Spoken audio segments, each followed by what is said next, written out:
Parce que cette délibération qui nous est proposée pose une question essentielle.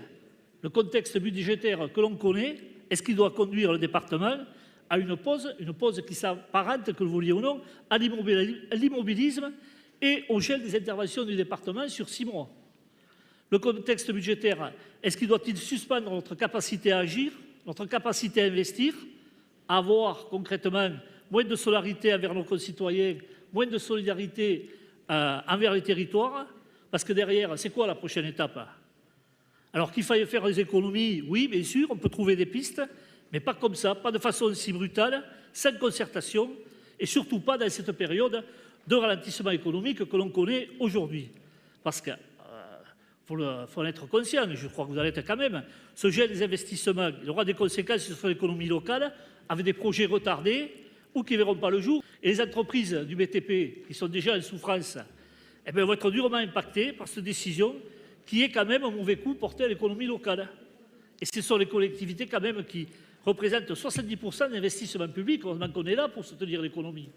Et avec ce gel, on manquera à notre devoir. Nous acceptons les idées suivantes. Les transactions immobilières génératrices de l'essentiel de nos ressources fiscales depuis quelques années sont par essence chaotiques et difficiles à prévoir. Nos finances départementales sont en situation de dépendance par rapport à ces transactions et le désengagement de l'État en est une cause significative. Nous devons changer de paradigme et de logiciel. Nous pensons qu'il est possible de définir et de tracer la route d'un modèle départemental. Ce modèle devra tenir compte plus que jamais des vraies priorités que nous voulons mettre en œuvre.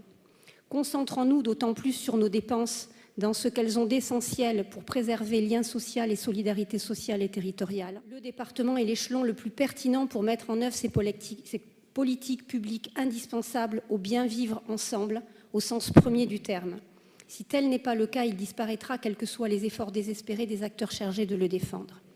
Même si nous comprenons les efforts pour rétablir dans l'urgence les équilibres budgétaires de court terme et saluons le remarquable travail des services dans ce sens, nous pensons qu'une autre trajectoire est possible sur un modèle plus ramassé et centré sur nos vraies priorités.